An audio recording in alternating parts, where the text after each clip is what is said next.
Welcome to the court. This is Acker at Basketball. Welcome to another episode of the AckeratBasketball podcast, here with your number one father-son duo when it comes to anything ASUN men's college basketball. I'm your co-host Curtis D. Acker here for episode 23.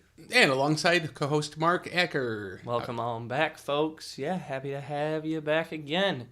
So for this week, we're going to do, once again, Acorn's Attic is coming up for us. Then, got the Bible verses that correlate with what Acorn's Attic is talking about. Also got week 2 now, game-by-game scores. We'll go over the top players, once again, spotlight players, and some quick analysis from each game. We will have to do box scores from the Saturday games, other than the one that we went to, because we didn't have time to watch them this week, just from life stuff. Then also our week 3 previews for what's going on. We're going to give you one key from each of us as to what you think, or what we think are very important heading into the game, and then the prediction winner, as we always do.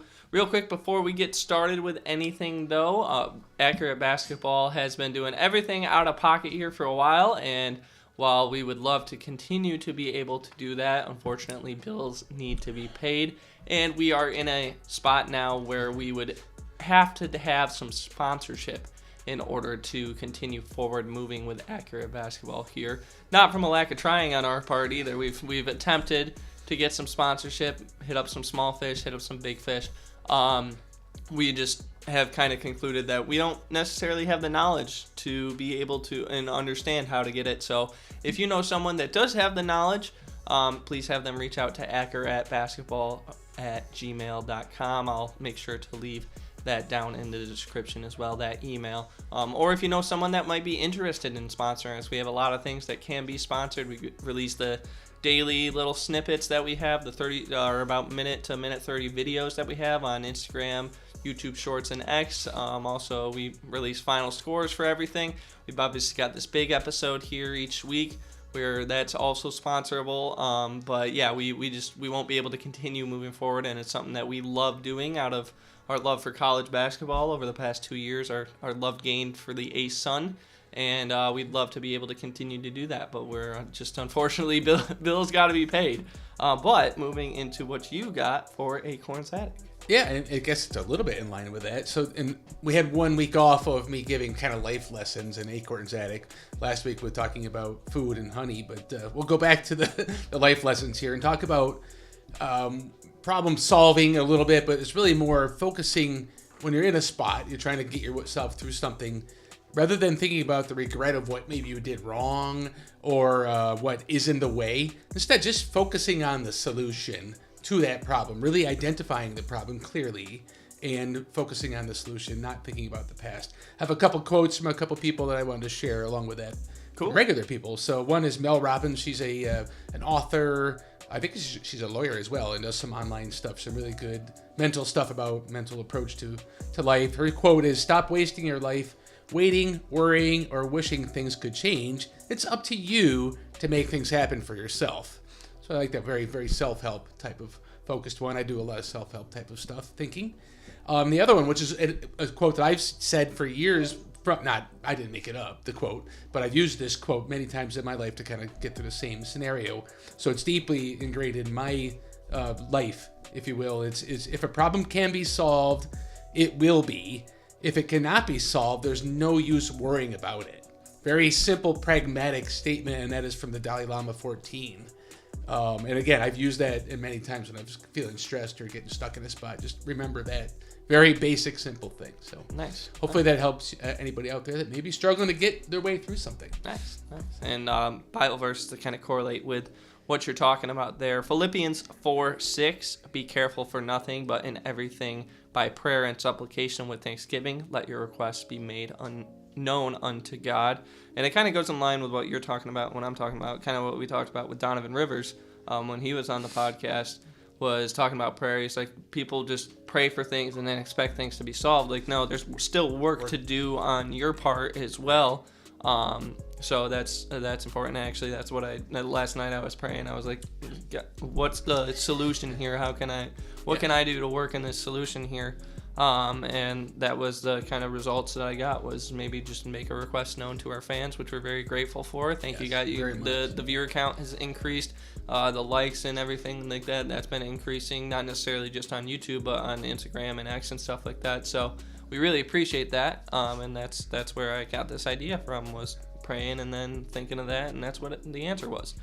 Proverbs 3:5, trust in the Lord with all thine heart, and lean not unto thine own understanding. So, we all have a schedule, a timeline for things, and when that timeline doesn't work out the way we want, we start to freak out a little bit. Instead, just understand that the Lord's timing is better than our timing, and when things are meant to happen, that's when they will happen. Right. Mm-hmm. And then Galatians 6:9. This was actually what came up on my phone this morning. I have a daily verse that comes up on my phone that I look at first thing in the morning before I do anything else. Kind of after I just kind of sit and talk with God for a little while when I wake up. A little habit that I've been working on here over the past couple months. And Galatians 6:9 is, and let us not be weary in well-doing, for in due season we shall reap if we faint not. So, yeah, things to think about as you move forward here when things get hard. Try to continue and push forward. We had a timeline where if we weren't receiving any sponsorship or weren't at 1,000 subscribers on YouTube, then we were going to stop. That timeline has well surpassed at this point, guys. And that's kind of that verse there is kind of the notion that I've been continuing to push forward with this anyways. And as I said, we want to continue to push forward with this because it's a lot of fun. Yeah, exactly. So moving into the fun stuff, current ASUN standings. So we'll pop up a real quick look at last week's standings here. And you can see everyone where they were all placed at that time. Then into this week's, you can see Austin Peay is still at the top. Then Queens is right there also at 4-0. They jump up a little bit after remaining undefeated. While these next two teams took their first loss of the ASUN season over the course of the week here. So they dropped down a couple, or at least one spot for each of them actually. And then Central Arkansas, Eastern Kentucky, Stetson, all tied. All have beaten one another as far as, EKU just beat UCA this past week. Central Arkansas did defeat Stetson in week 1. So that the tiebreaker rules, all these standings are according to the ASUN's website, guys. It says head-to-head record, which would make me think that EKU would be above Central Arkansas. Right. But Central Arkansas is still listed above them. So there's another tiebreaker after that. I have a feeling that's what comes into play when it comes to this one here. Then we got 4 teams at 1-3. That's FGCU, North Alabama, Bellarmine, and Jacksonville. North Alabama and Jacksonville getting their first W's and Bellarmine actually, right. got their first dub of the ASUN season. And then North Florida facing off against all 4 of the teams that are at the top there. So that, it just goes to show they've been competitive in all those games too, right. But they are now on a 10-game losing streak. And you mentioned Eastern Kentucky was 0-2 the first week, 2-0 this past week. Yes, so big week for them. So 4 teams that had lost their first 2 games in conference got wins this past week. So cool to see. Obviously, we see a very, very competitive conference, not only by record, and these kind of, if you will, upset wins, right, from team, at least from the first week to the second week. Yes. But the games are so competitive. Really, they really are. It's a great conference to be a part of. Remember when Austin, the Queen's sports information director, he came up to us on the night of the first game, and he was like, "Oh, I love ASUN basketball." Yeah, it's awesome. Amazing. Or even take Jacksonville. They got kind of run out of their own building against Queens. We'll talk about this more later. And then they just turned it all the way around 2 days later, right? And put a whooping on West Georgia. So. Yeah. It's just crazy. We'll get into that in a second here. Yeah. So let's take a look at last week's games. We'll first take a look at January 8th. So as once again, you can see all the results here along with the leading scorer for each team in each conference. As you just talked about, Queens was able to perform really well against Jacksonville. West Georgia got a W in North Florida's building, UNF Arena. Eastern Kentucky got their first win of the ASUN season in an 8-point victory over North Alabama. Stetson, when talk about one of those upset victories, they were even talking about that on broadcast as one of the upset victories there. Big win over, at the time, undefeated Lipscomb. Then also Austin Peay goes into Alico, gets their first win ever in Alico. First win ever in the series between those two where anyone wins a game on the road. And then finally, Bellarmine and Central Arkansas had an OT thriller, and Bellarmine ended up winning the game by 6. Moving into this first game, though, Queens 77 at Jacksonville 51. So, look at the team stats here. Rebounding did end up going in the advantage of Jacksonville, excuse me. But Queens took it much further ahead with the shooting and the assist numbers. Obviously, assists and how many buckets you make are going to correlate with one another. Right. Jacksonville only made 21% of their threes and 45% on their free throws. So just a bad shooting night overall. Right. Queens handled the ball very well with only 11 turnovers, and Queens turned JU over 13 times, leading to 25 points off turnover. And I think that was a big one. Shooting. Sometimes you just have an off shooting night, but that 25 points on off turnover of Jacksonville turnovers by Queens, that was big. Yeah. Yeah.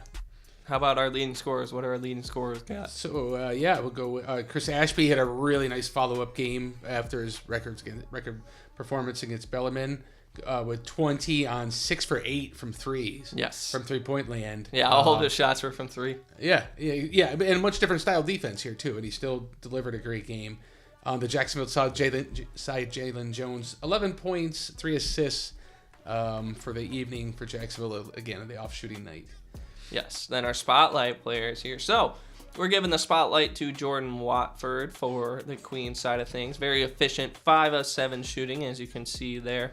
No turnovers in 22 minutes as well. That's big coming from the freshman point guard. Then Jason Thirdkill Jr. set a new career best, 4 blocked shots. Also tied his career high with 2 steals. As you can see, he got 7 points and 8 boards on the night as well. This game was won in the first half, though. Really, Queens attacked early with Parker to start, which is what I said they were going to do. I think he took the first 4 or 5 shots that he had. They had a really good run to end the half, 21-5 as well. So it was really, really strong performance by Queens from the get-go in this one. Then also as well on the Jacksonville side of things, Jason Thirdkill Jr. played the first 11:41 of this game. You need the head coach Jordan Mintz. He talked about. They said this on broadcast, getting back to that defensive mindset with things. He's huge for that. Yeah. Absolutely, 110%. And it's 11 heavy, hard minutes. He goes. Watch Jason Thirdkill play. He doesn't take a second off, right? As far as action. So right, and Jacksonville was down too without Donsky Rivers for a little while. He got into foul trouble early. I thought Jalen Jordan provided a nice spark for him off the bench, and when he needed to come in, this was first game playing in a while. Yeah, I was just going to say that, right? He hasn't played much in a while, so it's good to see him not only get good early minutes, but do good when he was out there. Right, for sure. Right, and also, little side note, he doesn't play often, but I thought Tyler Kreider looked really good. He probably won't play often throughout the rest of the season here, but in that 1 minute that he did get to play, quick ball movement, concise off ball movement as well. He was. I thought it was good. Last time he was playing, it looked like everyone was trying to get him a bucket. But this time he focused on just more playing team basketball, and it actually led to a hockey assist for him, which doesn't show up on the stat sheet, but it definitely looks good to the coaches for sure. Very nice. Moving into our next game here, West Georgia won 85-73 over North Florida. Pretty even on rebounding. West Georgia shot 48%, which I believe is a high for them. Not overall high on the season, but just that's higher than their normal typical average. Yeah, right around in that sweet spot. 15 assists for North Florida on 44% shooting. The rebounding obviously shows the Ospreys' compete level there. Points in the paint, 36-34 as well. So that's something that's really good. In favor of North Florida. Yes, exactly. So that's something that's awesome for North Florida and a team that really struggled with points in the paint defending that. Well, not only that, but defending it. 36 only, or 34 only giving up on 84 is a big number. That's what I mean. Yeah, exactly. Let alone winning the stat. Yep. Right, and then West Georgia made 9 more free throws and UNF fouled 20 times, which was one of the keys to the game for us, was for West Georgia to get to the line, because even though the Ospreys are better at defending the paint, they're still giving up a lot of fouls in that area. Exactly. How about our points leaders? Yeah, third straight double-double for Shelton Williams-Dryden here. Second time in a career he's done that, and it's 12 for his career, the 27 and 10, hitting 58% of his buckets. What can you say? And then our other standard star, Cam Oriole, on the North Florida side, 28 points. He keeps just missing that 30-point. He's had 30 earlier this year for a career high. He's just nibbling at it. Had 28 tonight, or this game, very close. And a non-basketball stat, he actually it was announced that he had a 4.0 GPA this fall semester. So Head coach Bobby Kennan says he's a professional. Certainly one. Apparently in all aspects. Right, and he's in the gym first. He's kind of that standard of where it's kind of everything's just clicking for him, and we certainly see it on the floor. Right. Our spotlight players. Malcolm Noel gets a spot for West Georgia. Player of the game on broadcast, well deserving of it too. Also had 2 steals along with these fantastic stats that he's got that you see on screen. He did score 10 straight for West Georgia in that first half there. And he also hit a dagger 3 in the second to give them that victory. That was kind of the final blow for this. Career highs, 22 points, as you can see here. 6 field goal makes, 5 3-pointers, tied for 4 boards, and 5 free throw makes as well. And then Dalton Gaiman on the side for North Florida. He's really thriving in this 6-man role that he's been thrust into lately. Had 2 steals along with his stats that you see there, being a key disruptor for the Wolves' offense in this game. Scored 8 points in each half, including a 3-pointer that got the Ospreys to within single digits late into that second. Got career highs of 7 field goal makes and 5 2-pointer makes. This was a fast first half. Yep. It was really, really intense. And actually, Shelton Williams-Dryden was pretty quiet in that first half. It was the Malcolm Noel and the Josh Smith show for the first half there, and then Shelton kind of even still quietly took over in that second half. Yeah, well, scored a lot of points in that second half. Right. Well, at the beginning of the game, the Wolves were 6 for 6 at the beginning of the game. 5 2-pointers, and one. I think Noel had a 3. So what we see Shelton usually thrives statistically is when he gets putbacks or even just gets a shot. But that's some of where he generates that, which happened more in the second half. Sure. Dalton Gaiman is fearless against their big men, too, even though Javar Daniel and Kenneth Peay are leading shot blockers in the ASUN. He showed a lot of fearlessness on his first check-in there, and it was really impressive to see there. Yeah, where he's getting the ball at the top of the key. He's either popping a 3 if you're sagging on him, or he'll blow by. And he really did a great job. He did. He showed it really well this game. Yep. I made note of the same thing about him specifically 3 times. He just took the ball and went. Very nice. Back to Malcolm Noel real quick. He did a great job shadowing KJ in this game and really shut him down. Fantastic defense on top of the really good offensive game that he had. Right. For sure. Right. I thought just a little bit when it comes to North Florida side of things, their hot start in that second half, because they almost came back in the second half, and early at least, and I thought it was defense leading to offense in that second half rather than trying to just gun it offensively and then get into the game that way rather than just gunning it from deep. And could I mention just Dante Oliver played some significant minutes exactly in that role too. He really did a really good job at both ends of the floor, provided another spark of energy for the team that we haven't seen a lot of him to date for the season. Right. Well, they had 5 players injured as well, which has caused him to have increased minutes, and he's looked good in those increased minutes. Yes. One thing, though, that with all the injured players, they don't really have a backup point guard. They used Mason Lee as that backup point guard a couple times. Right. I'd actually like to see it be B.J. Plummer. I think B.J. Plummer has the basketball IQ to be a good distributor. I think next year, when Oriole probably moves on to the professional level, he might be a guy that can step in and be a mismatch offensively in that point guard spot. So I'd like to see him get some minutes there. And I don't know if he had. Maybe they tried it already, and it was just a game that I didn't see. I don't remember them doing it. But no, I'd like to see that from. He's been more of a wing so far during the year. Exactly. I've seen as far as ball handling goes. Exactly. Moving into this next game, so Eastern Kentucky got their first win at Baptist Health Arena against a Division I opponent against North Alabama this week.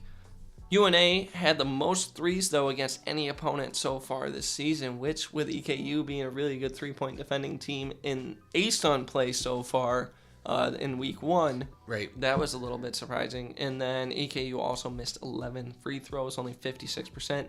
Still were able to pull out the W with that 38 rebounds compared to UNA's 27. Right, that was a big stat for this one. I was going to bring that up exactly. How about the point leaders? Chopper agrees. Chopper agreed. It was, sounded bored, actually, but that's all right. Point leaders, Kanan Jefferson, 24 points, 5 assists, made over 50% of his shots. The 24 was a career high, along with 7 field goals made. And he also had the 4 threes that he made tied a career high. On the EKU side, Turner Buttrey, my second-round draft pick in the name draft, 19 points, made a career high 8 free throws. 8 for 8 in this game, and that's 20 straight free throws for Turner. He's Mr. Hines. Yeah, exactly. Yeah, Mr. Hines, exactly. He's at 20 straight now, working up towards that 57 that he had earlier. Really looking comfortable in now that he's been playing more point a longer stretch of the season. I think he's really settled in. It's not the game's smart player, but it's still, I think it's slowed down for him, if you will. And he's really playing fantastic ball. Our spotlight players are Braylon Patton and Austin Ball. So on the side for UNA, Patton with a season high 19 minutes, also got a season high and career high 13 points. 5 field goal makes, 4 2-point makes, 2 apples, 1 offensive board, and tied his 3 rebound high. And then on Austin Ball's side of things, he tied a career high 3 3-point makes and also had 13 points in 17 minutes, especially in that second half there. He had 2 times in that second half there. This was a game of runs completely. Yeah. In that second half, he had 2 times where he scored 5 straight points for EKU, and both times that really pushed him. I think EKU was up 60-59 after his 5 straight points the first time. Yeah. That was a big momentum swing. And then they were up 78-70 with 4:08 left to play. And that kind of was a 10-point lead the rest of the way there. Right. So he was huge for them in that second half there. Exactly. Remember I said it. We were sitting on watching the games. We weren't watching this game. But I'm like, oh, Ball's having a game not there. And then all of a sudden, it's like, hey, he's got 13. Holy cow. Hey, they're up by 10. Well, yeah, he had 3 fouls in 3 minutes playing or something like Yeah, that, and then was able to come back in. Terrific second half there. Really he seemed like he's finding a role that's really befitting his skill set, the offensive side for sure. Right. I thought Braylon Patton, though, for North Alabama, he provided a really nice playmaking spot. Like, there were even times where he pointed at Kanan Jefferson and was like, hey, pass it there. Yeah. But Kanan's been stepping it up when it comes to his playmaking as well for others. And also I think Evans Paul was 12 points is what he ended with. That's a career high for him as well. He was a lob threat the entire night. They kept tossing up lobs for him. Yeah. Gotta give a shout out to Evans as well for his incredible performance. Yep. Moving into Lipscomb at Stetson now. So this one shocked the ASUN when Lipscomb lost 91-83 to the Hatters. Really even game, as you can see here, but not in that first half at all. Gosh, no. It was 46-28 at halftime. Stetson was in the lead. They were even up 19 with 10 minutes left. They really just went. I mean, it was very impressive, similar to the North Alabama game, their first game of the ASUN, where they just kind of went and set some serious tempo. Matar Gio and Sean Morgan were both held out of this game with flu-like symptoms as well. Right. For our point leaders, though, why don't you give us our point leaders? Yeah, sorry, I got ahead of myself. Starting to diving into the game a little bit. Grant Assman, 21 points, 12 rebounds. He only had 3 at halftime. Started the second half with 7 points in the first 4 and really took over the second half for Lipscomb, got him going. And after that sluggish first. Jamie Phillips Jr., I guess we probably heard of him. He did have his right shoulder looked at halftime, missed the first 4 minutes. Still landed 36-6, 71% of his shots. Hit a 3 right at the buzzer before the first half ended. He's just fantastic. Right. And then our spotlight players. So we have Ethan Duncan and Daniel McGregor there. Daniel McGregor had a team high 3 steals on the night. Also, only shot once from the floor. Is 100% is that one shot. It was from deep in that first half there, but he scored 6 free throw makes in that final half there, and they mentioned it on broadcast that Stetson was struggling with free throw shooting in that second half. Obviously, having a guy shoot 6 for 6 when a team's trying to mount a comeback and is mounting a comeback is really special. And then Ethan Duncan, that 14 points, I think 8 of them came in the final minute and a half of the game. So when Lipscomb was charging back, Ethan Duncan was a huge part of that. And he did have a couple nice assists as well on that. He was dribble driving more. Yes, than he we did. I think see. both of those assists came in that final minute and a half as well. Right. Yep. Yeah, McGregor, we talked about him a little. You talked about him a little bit. His spark of energy is noticeable for the team, both in terms of diving on the floor, getting a loose ball, just the pace. Finley Sheridan have really amped up their speed game. We talked about it even in the preseason about how this team, we think, could play fast and create some damage that way. So and Finley got a career high 10 in this one too. He did. Yes, yeah. That's right. Cool. Any other notes that you'd like to talk about? No, I don't think so. I mean, sorry. One last point. Stetson's, not only the speed is different, they are very well coached. Lipscomb switched to 1-3-1 late in the game to try to change the tempo, and Stetson had an answer for it. They were patient. They moved the ball, bang, got fouled, and were able to hold off the game. So very impressive performance from the Hatters for sure. Yeah. And then we got next game here, Austin Peay winning 82-71 over Florida Gulf Coast. This one very even once again throughout the game, but 21-8 in fast break points in favor of the Peay. And statistically, as I mentioned, pretty even game, but it was also pretty even for our points leaders. Exactly. Again, a couple headliners here. Zyree Collins with 25.6 rebounds, 4 assists. He did get named the ASUN Player of the Week and ASUN Newcomer of the Week. Yeah, he swept it. He swept it again. Was it again? I think he did one other time too, right? Mm-hmm. Yeah. Crazy. Those are career highs. 25 points, 3 threes, 6 rebounds, 3 offensive rebounds, all career highs. Oh, and he had 3 steals. He always has 3 steals. Or it seems like it. Exactly. More on that later. And for the Eagles, JR is 20 points, 8 rebounds, and 4 offensive rebounds. The team only had 9 offensive rebounds, or that's maybe normal-ish, but he had 4 of the 9. So JR, very active game again. Great to see from him. Yes, and then our spotlight players, we got Tate McCubbin and Jordan Ellerby. I don't believe these are career highs for any of these guys here, but 15 points to 16 points also provided that good secondary scoring. But Tate McCubbin also got some key rebounds. He was flying out there on the rebounding end when it came for Austin Peay, really strong there. And then obviously Jordan Ellerby hitting 50% of his shots. That's a really good number there on a freshman scorer that you're hoping to develop into a leader on your team in the future. Yep. Another thing too, just with I think I discovered Tate's father's name. So when they're together, is it Tater Tots? Because Tater Tots, right, Tater Tots. Exactly. Just a question. Just a question I was curious about. No, but for the actual game itself, I thought Austin Peay got hot in about the last 5 minutes of that first half there, and Zyree Collins continues to look fearless on the inside, which is something for a smaller guard like he is. He's totally to have that. It's tremendous for Peay moving forward here. Yeah, early in the year, he was reckless, maybe a bit aggressive, but reckless, and now he's really he's been able to. His read, react, and speed is just incredible. Very, very hard to match. That run you're talking about late in the first was a 13-2 run for Peay. Yeah, they really got him up to a 10-point lead. One of the matchups I talked about this game as being a matchup game.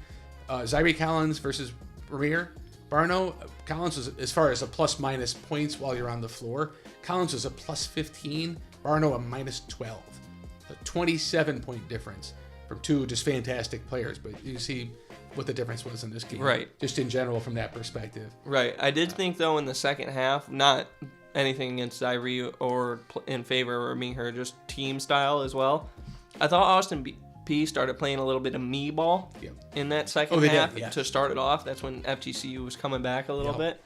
I think that was a big reason why FGCU started to make their comeback. Then they started playing team style again, and it ended up working out in their favor. But for FGCU, you got to be able to make threes if you're going to take them. Exactly. I know Austin Peay is a good defending team for three, but that to me was the difference in this game. Right, and you mentioned Tate earlier about his defensive and rebounding. He actually hit 2 big threes right around the 8-minute mark that got kind of kept them elite or kept them back ahead while the Eagles were clawing back into it. Right. Eagles and clawing. I just threw that in there. All right, then moving into the overtime game, Bellarmine won 84-78 against Central Arkansas. Very even in rebounding and assist numbers. The shooting majorly different in this one, though. Central Arkansas has not been a great shooting team on the road throughout the season, and only 2 fast break points for Central. That's Arkansas crazy, isn't it? Well, I was stunned to see that one. Yes, they're a good fast team. I just in that principle. So good job by Bellarmine to hold them down. Right. How about our point leaders? Point leaders: Ty Robinson, 24 career highs.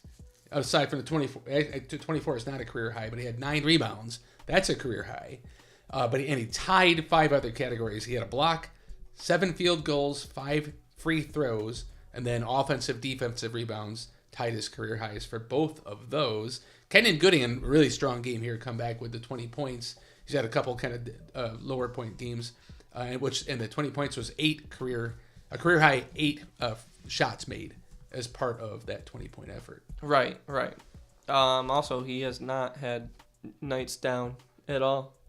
He's had a couple lower. No, since he's been playing in ASUN play, he's had 20, 11, 20, 17. He's really charged it up lately. Okay, maybe it was just before. He's been having some great nights. Then spotlight players: Cameron Hunter. He also had 2 steals and a block shot to add to his double-double. But the star of the game here is Donovan Hunter. 14 points, 6 boards, 2 blocks, 5 field goal makes, 4 3-pointers. All 6 of his rebounds were on the defensive end, by the way. All career highs. And tied a career high 2 steals. He was the difference in this game wholeheartedly, especially when he came alive in that second half there. Yep. That was really important to Bellarmine getting over the edge. I mean, I mentioned it as one of my keys for last week for this game specifically because of how deep Central Arkansas is, that Bellarmine needed to kind of have a 4th guy step up outside of Gooden, Jack, and Brian. Yeah. Which all 3 of them have been fantastic at the start of ASUN plays here, including Kenyon.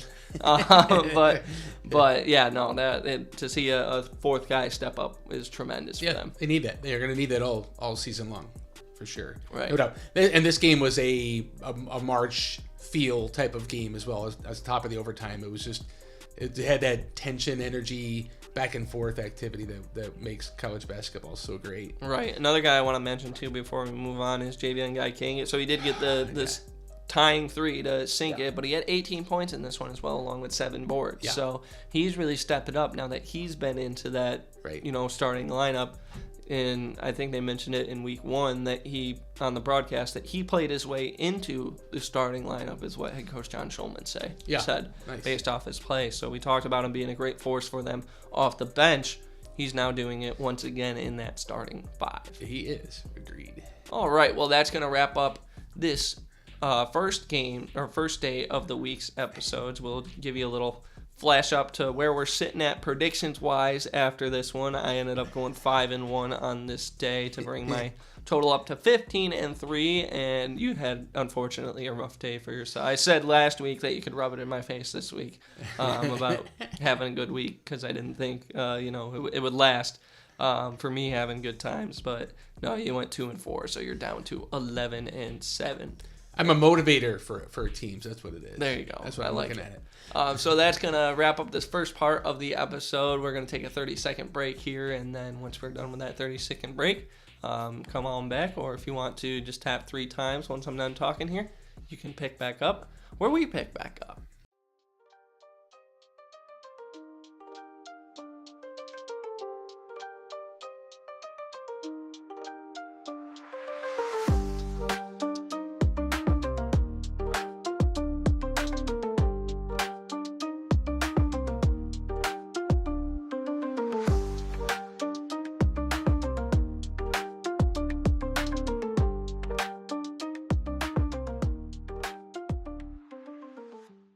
All right, welcome on back. Hope you enjoyed your break. Now we're going to pop up January 10th games here so you can see all of them on your screen right now. Queens, once again, starting off the day with a W, 89-82 over North Florida. We talked about North Florida getting into all these games here against the top 4 place teams in the conference right now. Did it once again in this one. Then North Alabama gets their first win of the ASUN season, 82-73 over Bellarmine. Then Austin Peay won 81-69 against Stetson. Very large margin there for at least the final score for compared to the rest of these games here outside of Jacksonville, West Georgia, which was the game that we went to for the week. 75-43 was that final there, 32-point differential. Central Arkansas and Eastern Kentucky. Central Arkansas' second game going into overtime in the week ended up pulling out a victory for the Colonels, 79-74. And then Lipscomb responds well to the loss they took earlier in the week, wins 84-77 over Florida Gulf Coast. For the first game, as we just briefly mentioned, Queens at North Florida. So for the team stats, once again, pretty even overall, but rebounding ended up being a big difference in this one. The difference in the number of fouls versus free throws was majorly different as well. Queens had 13 fouls and 18 made free throws. UNF, 18 fouls and 10 made free throws. Right, yeah, so 8-point difference there, obviously. That's a 7-point game. Points leaders for this game, Avante Parker, 17 and 12 for his second career double-double. He also had 2 blocks, and that 12 rebound number was a career high for him. Cam Oriole, 29 points. That's his third time this year. Touched the 31, so we mentioned it earlier in the previous game that he had 28, so third time. He is now 88% free throw shooter, second best in the ASUN. I want to make a note of that on top of his 4.0 GPA that I mentioned last game. Great number there.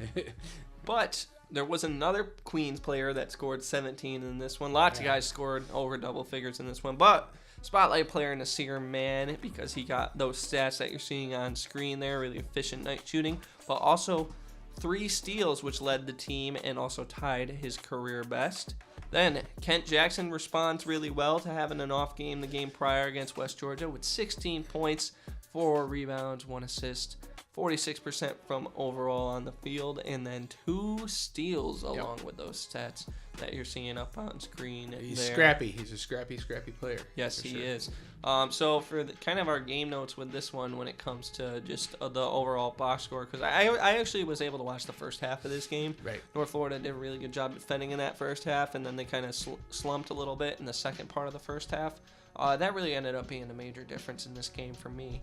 They did trade lots of buckets according to the play-by-play in the second half there, but yeah, Queens was able to basically hold the lead for the entire rest of the game after North Florida gave up that, slump in that end of the first half there. Yeah, and again, you see another game where Queens has resolved one of their early season issues of rebounding. They were won by 10 in this particular instance here. So good to see them continuing that trend upward. Yes, exactly. And 5 players over double figures for the Royals in this one as well. So that's huge for the Royals moving forward, continuing that, spreading the wealth there.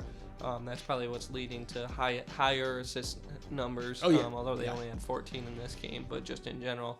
And Avante Parker, 2 blocks as well, along with his fantastic double-double night. Right. But Yoav Berman, you had something you wanted to mention about Yoav Berman that you found as well. I was 4th in conference in free throw shooting at 80%. I didn't realize he was shooting it that well. Yeah, and he was 50% from the floor tonight as well. Yeah. Or at least on Saturday night. So for a guy that was really struggling to find his shot in the non-conference part of the, he was taking shots, good shots, right? But we're maybe a little bit overzealous at times.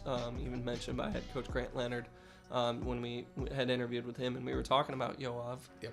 And but no, to see him be able to find that efficiency at the line and now carry that into the shots on the floor, that's something that's going to be big for him moving forward here. They have a lot of weapons. Yes. Tough to defend when you have lots of weapons. Yeah, but as we talked about, North Florida continues to battle. in every single game. And Yeah. also, Trey Katie returned in this game as well. I wanted to mention that. Yep. 11 points in 12 minutes for him, so that's good to see that one of their 5 players is now healthy that were injured in the game against the Wolves, now back and fully ready to go. Right. Now, moving into our next game here, we have got North Alabama winning 82-73 over Bellarmine. The rebounding in this one was majorly different. UNA season best, though, 52% from 3.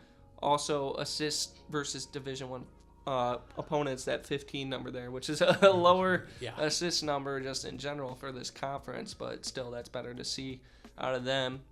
And the free throw makes Bellarmine down to 62% again from the line, down in the 60s. Yeah. So something's going on at the line for Bellarmine after being the nation's #1 team. But they did win fast break points 14-4, which is something we'll talk about a little bit later in your keys for a team going up against North Alabama. Exactly, right. Points leaders for this game. North Alabama really needed this spark of energy from outside. Dallas Howell brought a career-high 24 points. He made 8 of 9 3-pointers. That's all he shot was threes. Made 8 of 9 of them for the 24. 3 rebounds. On the Bellarmine side, Brian Waddell continues to just make baskets 8 out of 10 in this game. He leads the ASUN in field goal percentage, and he's also fourth in free throw percentage. I'm sorry, Yoav is fifth, I believe. But anyways, yeah, he's 8, and he was 2. So anyways, but Waddell is at 80% free throws. Yeah, Dallas Howell also had 2 steals in this game as well, and Brian Waddell also had a steal along with his fantastic stats that he had tonight. So, moving into our spotlight players, though, we have got Cornelius Williams, who North Alabama always releases a Bojangles player of the game. They split coverage for this one because of both of their great performances, Dallas Howell and Cornelius Williams. This is his 17th career double-double, a team-high 38 minutes as well, which that's big for him now after, the game that he had prior where he didn't have too much. Chopper's excited for Cornelius as well. Season-high 10 rebounds for him as well, or 15 rebounds for him as well in this one. And then Jack Karasinski, 17 points, 6 rebounds, 2 assists, also over 50% once again from shooting, which only trails on the season. He only trails in the ASUN against his teammate, who you just mentioned, Brian Waddell. Yeah. Jack now shoots 57% on the season. Dissecting the box score for this one, obviously the rebounding is huge in this one. 10-5 in offensive rebounds. Yeah. Although 5 is a generally pretty big number for Bellarmine. Just in general for their offensive That's their average number. For offensive rebounds. Is it? Yeah. Close to it, That's 5 their or average. 6. Okay. Yeah. Kenyon Gooden, once again, as mentioned earlier, he had a 17-point night in this night. And then Caden Jefferson, 17 points. Cortez Grimm Howard comes back after not sure what kept him out of last game against EKU, but he has 10 points on his return game. So that was really important. What is it, Chopper? Come here. Yeah, and Kanan, I believe, set a record his career for himself with assists. 7 assists was huge. Yeah, that's big for him. And 5. And 5 rebounds. Cortez, sorry. you mean? Oh yeah, Cortez. Sorry, yeah. Cortez. Cortez. Yeah. 7 assists, 5 rebounds were all. Chopper's mad at me for something. I'm gonna go see what it is. Why don't you continue on with what's going on? Just your analysis of the box score. Right. Exactly. Well, I mean, I think it kind of nailed it there. The tail of the tape is the rebounds. Free throw shooting, again, we're needing to. We don't understand, of course, why Bellarmine has tailed off. They were actually leading the country in free throw shooting at one point, and have had 2 consecutive games now where they've been in the 60% range as well. So hopefully they can get that cleaned up. Right. They really have to in order to kind of continue their success that they've had. Because I thought they had a really good non-conference. They outperformed what I thought they were going to do in non-conference, and it was largely because of their shooting percentage on the inside from 2. Exactly. And their shooting percentage at the line. It was a big reason why they were able to stay in that Kentucky game. Exactly. Oh, yeah, totally. For a very long time, and the majority of that game. So, yeah, it's really important that Bellarmine is able to figure that out moving forward here. Yep.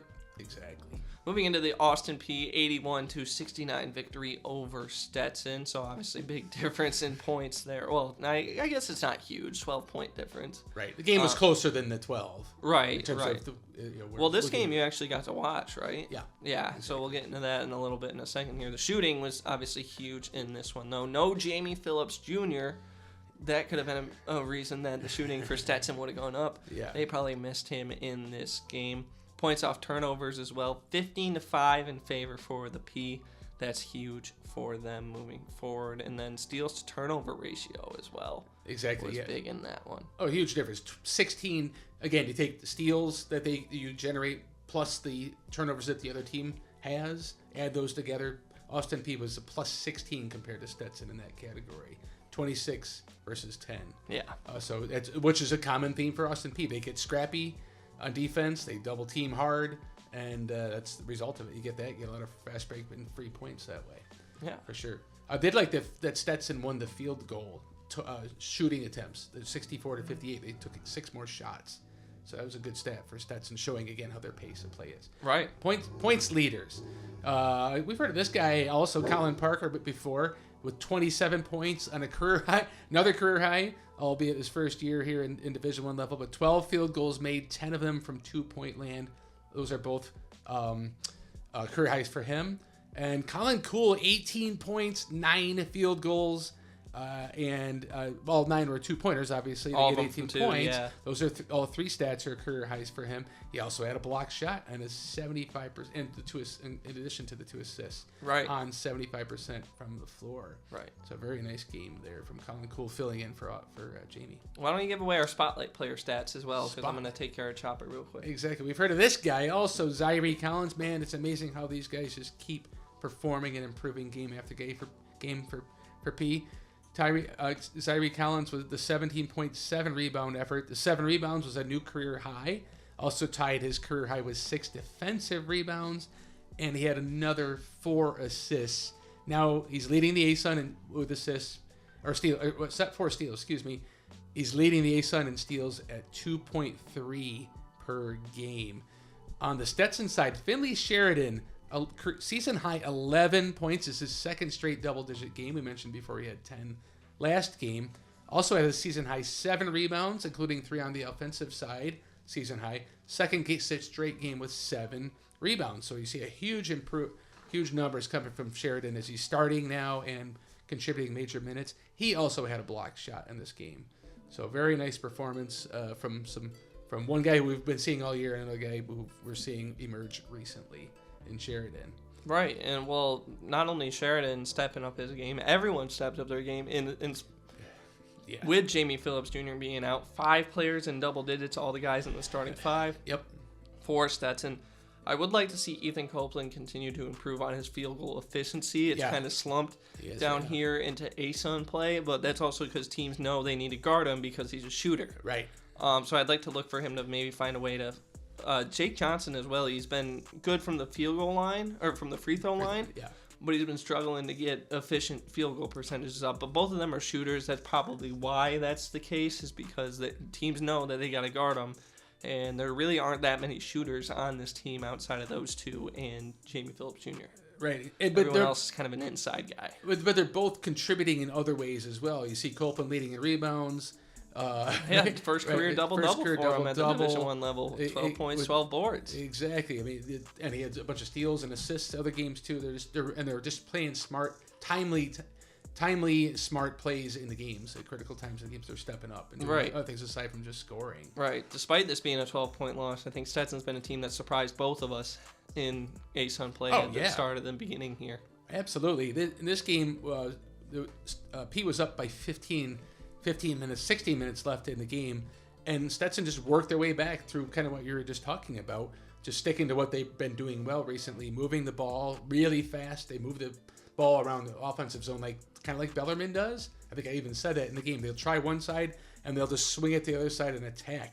Really moving the ball. Yeah, I do remember very you well. mentioning that. I actually thought they wore Peay down a bit on the defensive end because they were moving the ball so quick, and they were getting some really nice open looks, kind of just whittled away at it, getting back in. And then they had an 8-0 run to get back to a 2-point game with 5:14 left. So in 10 minutes, they closed it down to a 2, pretty much wiped out that lead. Right.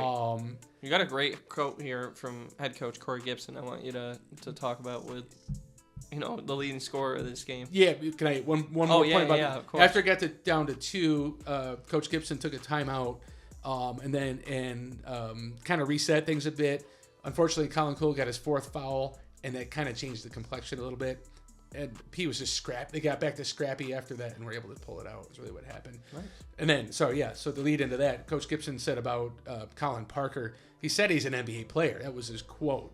He understands angles, can do everything on the floor, and he's a mismatch nightmare. Those are certainly elements of an NBA player. Yes. And what we see on the floor, he really is. He said he likes his back to the basket in the post game that we were at, the game we were at. Yeah. But you can see he's not afraid to spot it up from outside, dribble drive, whatever it might be, or dish it off. He's got the entire package for sure. Right. Well, in the FGCU game, he started off shooting up one from the logo. Yeah. Which it almost went in too. So if he has that range, I say, and we can see that develop, that'd be incredible. Him and Steph. Now moving into the game that we were at, the 75-43 victory for the Jacksonville Dolphins, 12-4 in assists. Big difference there. Obviously, the shooting numbers widely different. West Georgia only hit 9% from deep, 1 of 11 shooting. Right. JU hit 60% from deep, which is a season high. Also, their field goal percentage is the best against any Division I opponent that they've had this season. 17-3 in points off turnovers as well in favor of Jacksonville, which, you watch this game, you understand why it happened. Points leaders for this one, give them away. And so Josh Smith had 12 points, mostly from free throws. 8 of 11. 11 free throw attempts were his season high. He did have 2 steals as well. Really, Smith played hard all the way through the game. He was on the floor. He has the Street Dog Award, I think, or whatever you want to call it, for whatever West Georgia has, the Wolf Award. He was on the floor all game and putting 100% of his effort into it and showed there. I think his face is still imprinted on the wall behind the basket, or his part of his body, anyways, from how aggressive he was. Chris Lockett Jr., 18 points, a career high on 6 field goals. 4 of them were 2-pointers, which is great. We often think of Chris Lockett as a 3-point shooter. He tied his career high with 4 2-pointers on this contest. Very efficient, 86% shooting on the day for Lockett Jr. Yes. Then our spotlight players for West Georgia, we're going to give it to Kenneth Cheeman. It's hard to find a spotlight player in a performance like this. It's probably a performance West Georgia wants to forget, but he was able to. He was another guy that in that starting lineup, head coach Dave Moore left him out there pretty much the entire game, or at least to finish off the game there. Right. Cheeman has to come out in order to get another premier shot blocker in there. But Cheeman also had a block in this game as well. And then we gave it to Hayden Wood.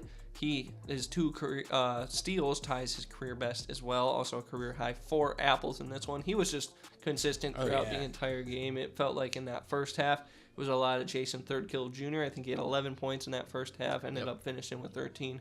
But I want to shout out Jason Thirdkill Jr. again because he got a career high 4 steals in this one. We talked with head coach Jordan Mincy after the game in the post-game press conference about how Jason Thirdkill Jr. has stepped up as a defensive leader for the team. It's really important that continues to happen for them moving forward here. But this was a full team effort defensively for Jacksonville. Man, it's like they had the perfect game plan, the perfect opponent at the perfect day, wherever the sun was in the sky. Everything aligned for them. I thought they were not only just attacking on defense. We know that Jacksonville attacks and plays an aggressive defense. They just did it at the right times during possessions to really fluster what West Georgia was trying to do. They were exceptionally good defensively. I remember even there was a 2-on-1. I forget who had the ball coming down for West Georgia. Shelton was on the left side of the court, and Evan Stirk just aligned himself perfectly to totally diffuse a 2-on-1. Yeah. It was incredible. He didn't even get a shot off on a 2-on-1. The ball went out of bounds, or I don't remember what happened, but wasn't even a threat of a bucket. Just to give an example of how smart they played defensively in this game. And then on the offensive end, just almost the same thing. They were just patient. They moved the ball when they needed to move the ball. They dribble drive when they needed to, and they really occupied the inside. Chime and Daniel were tied up hard by the Jacksonville forwards. Right, Alan Udemadu played a lot of minutes, and he was just he was just banging inside and occupying the inside space, which I think opened up the outside space, which has contributed to where Jacksonville made all their threes. Right. They were efficient at their threes. They weren't many shots. Right. They played 4 bigs in this game, and all that were a part of the regular rotation before everyone got subbed in. That doesn't typically play at all, but Caparazzo got some minutes early. He ended up not having the best game, so they took him out for a while. Jalen Jordan played some minutes early, as well. It's good to see those guys that kind of weren't stepping up in non-conference play start to step up now. And provide some depth at the big spot. I think it was the physical element to me. That's where Caparazzo isn't. He's more of a slasher and a finisher kind of thing, as opposed to where you have Jordan and Ude Madu, just big, strong guys that were occupying space inside there. So. Right. Moving into the second overtime game for Central Arkansas this week. I know I mentioned that already, but it's got to be mentioned once again because it's really good to see on the road for them. So, big difference in this one. Also, it's their third. Oh, I didn't realize this third overtime loss for UCA. Obviously, second. Oh, yeah, that's right, because they lost to Sanford earlier, and their only home loss of the season. Exactly. EKU season best 19 made 3-pointers as well. They were 42% from deep in this game. Other than that, it was a really even game, which that's what happens in an overtime game. Exactly. Right. Yeah. Oh, the 19 threes. What can you say about that? That's huge. Led by Juan Cranford Jr. His 20 points. Tied a career high with 6 3-pointers. He actually set that the week before at West Georgia. He repeated himself 1 week later. He did take 13 threes in this contest, so he's getting open too. That's great that he's looking for a shot, and obviously he's finding them. That was his most ever in Division I play. On the Central Arkansas side, Cameron Hunter with his 25 points, 4 rebounds, 4 assists. It's his second most points in a game this season. He is 4th in the ASUN to date points per game at 17.5. Nice. His average.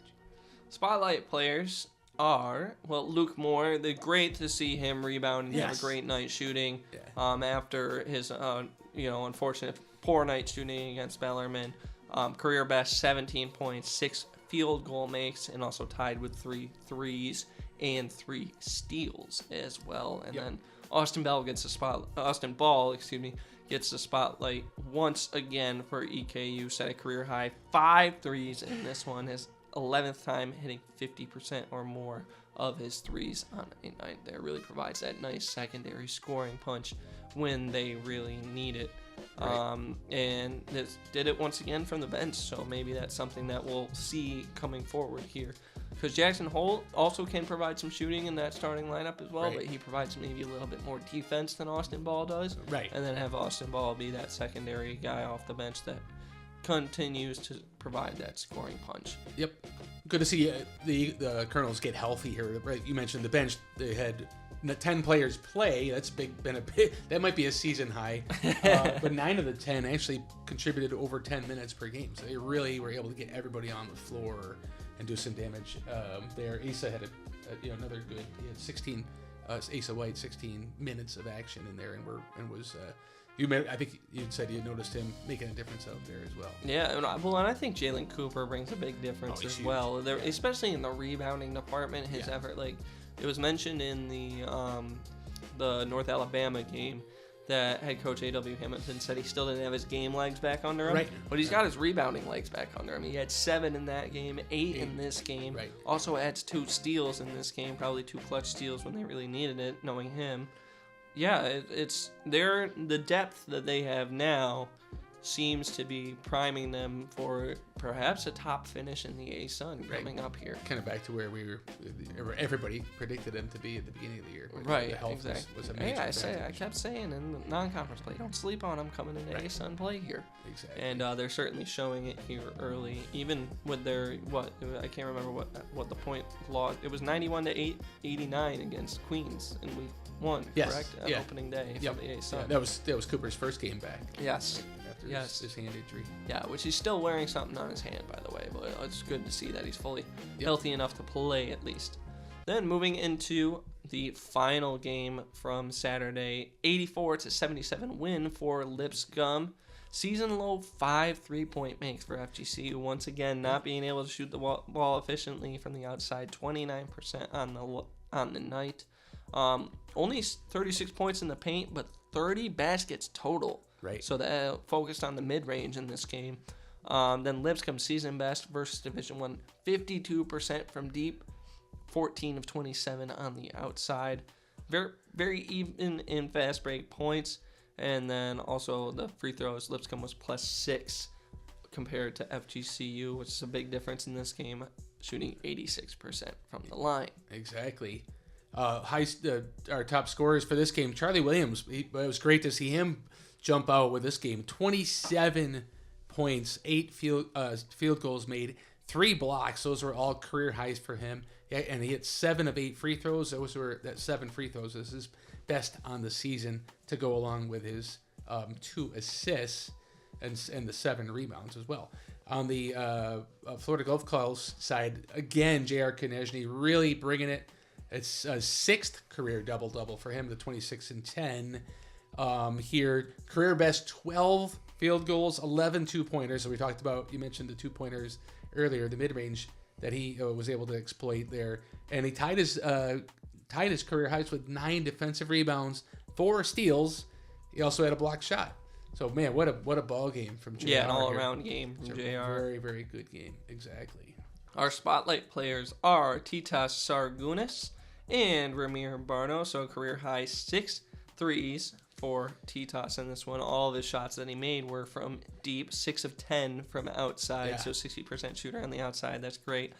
Helped Lipscomb overpower these Eagles here. And then Barno, along with those stats that you're seeing on screen here, he added a season high 5 steals in this game. And he's also second in the ASUN currently with assists at 5.7. So, I mean, obviously it's great to see Lipscomb respond after the loss that they had to Stetson earlier in the week, and they respond well by having a really efficient shooting night. Stetson really troubled them on the offensive end, right. For that. But even Grant Asman had 14 in this one. Also, along with that, Ethan Duncan provided another really good spark off the bench, 13 points in 18 minutes. So that's fantastic to see. And that obviously helps lead Teo to his 11 assists that he got on the night. Obviously when your guys are making shots, you're going to get some assists because he's that main ball handler. But he continues to contribute in the rebounding department as well. He's not, despite, I think he's listed at 6'2", or something like that. Somewhere, yeah, exactly. Yeah, 6 rebounds on the night as well. But not a lot of depth from Lipscomb overall in this game, which surprises me a little bit. Just because they've been so deep as a team lately. Right. But hopefully that will continue to pick up as the season comes along here. It may just been situational based on who they're playing here. Coach Carroll is not shy about, as you said, about throwing different lineups in. He'll do a hockey change at times as well. Throw 5 new out there just to change the flow of things. So, yeah, I think my guess is just was a matchup thing in that regard. Actually, speaking of which, Florida Gulf Coast only played 9, but 2 guys were just McCarthy and Reddick had 2 and 3 minutes each, so they also only went 7 deep basically in this contest. And I forgot to mention this in the first game. I think he's played a little bit of point guard throughout the season, but Jack Reddick played a lot more point guard in that first game that they had against Austin Peay than they have at other points. And that he had at other points in the season. He was more playing in an off-ball role. So it's interesting to see Jack Reddick step up and be that second point guard that's in the game there. But yeah, I think it's just overall FGCU needs to really understand the rebounding department. You found the stat about their rebounding, and I think they ended up, that was these are 2 teams that answer that really well, but they got to dominate the boards in order to win games. Yeah, exactly. Isaiah Malone had 2 rebounds in this contest. You're matched up against Grant and Charlie. But he's a big, strong guy too. I don't know. Just Florida Gulf Coast is almost the hardest for me to understand. Still, I'm having to break them down and really dissect and analyze effectively or speak to it effectively. What happens in their games? I'm still struggling to do so. Right. So. Right. But yeah, so that's going to wrap up this second part of the week. Before we head to break once again, we're going to show you our predictions. So, I hate doing this to you because... Oh, it's all good. But, so you had a 3-3. You had better than you had a 3-3, which brings you to 14-10 overall. I ended up going 6-0 on this day in predictions. Yeah, on Saturday. So it brings me to 21-3. Pride comes before the fall, so I'm just going to chalk it up to luck. Not the fact that I dedicate 70 hours a week to this stuff every single week. But, you know, I'm grateful that I was able to predict them right. That just goes to show when you dedicate your time to something that maybe the results show. Right. But we'll see if that ends up being different this week, as I'm going to make pretty much all my predictions on the fly this week. So that part is coming up here, along with all our previews to the game where we each give away a key. Same thing, if you want to skip right to that, just click the screen 3 times once I'm done talking. But if not, we'll be back after a 30-second break. Go grab yourself a snack.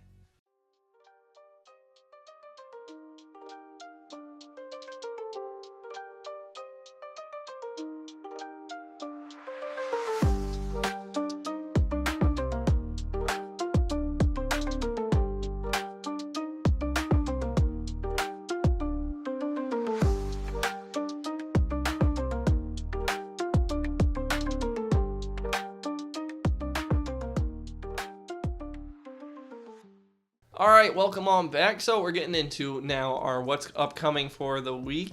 For our Thursday, you can see all the games here. West Georgia is going to head to DeLand, spend some time in Florida this week. Another game in Florida is when Queens takes on Florida Gulf Coast. North Alabama is hosting North Florida this week. And also out west is another Florida team. That's Jacksonville playing Central Arkansas. Then Austin Peay gets a game at home this week. Only one, though, right, when they host Eastern Kentucky. And then the other Kentucky team, Bellarmine, is going to play in Tennessee as well against Lipscomb, which we will be at that game on Thursday. Moving into our first game of the week here, you can see West Georgia at Stetson. Stetson's now 5-2 at home after splitting last week. Teams are very even in the amount of opponents' points per game over the course of the season here. West Georgia does hold a little bit of an advantage as far as points per game goes.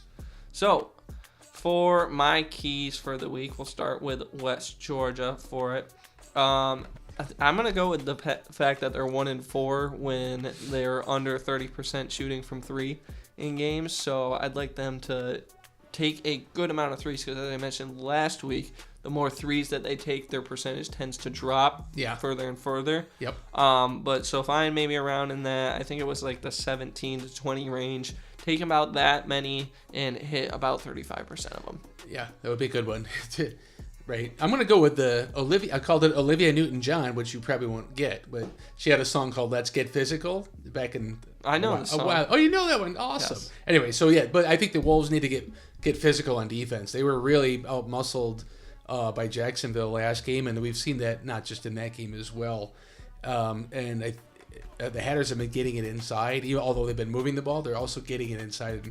So they really need to establish not just shot blocking, but really just good fundamental defense to drive their offense off of that. They're really good when they get in open space offensively.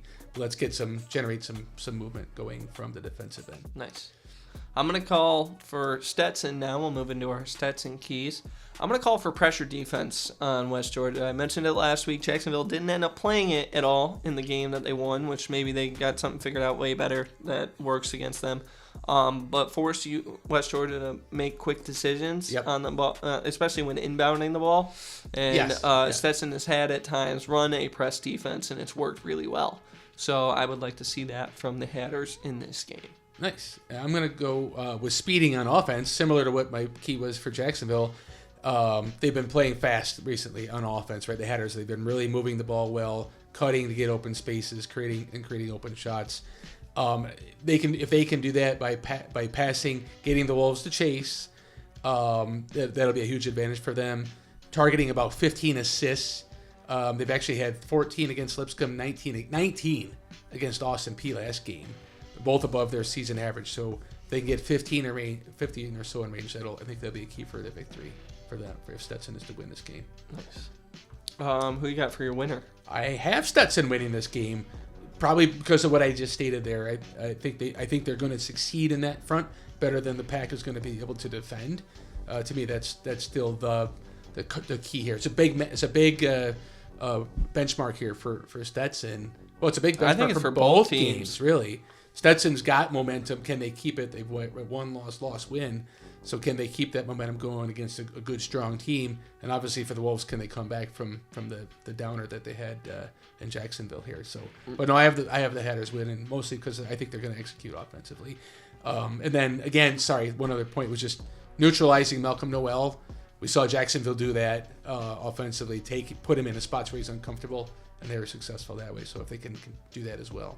Yeah, I'm also going to go Stetson in this one, which I don't want to because I think all ASUN teams, especially in conference play here, or in conference play, every single time one team's kind of put up a stinker night where they don't, an unexpected stinker night, they've responded really well in the next game. Exactly. So I want to pick West Georgia in this one, but I think matchup-wise, Stetson guards are going to force West Georgia's guards to get uncomfortable on their offensive end, Stetson's defensive end, as you discussed.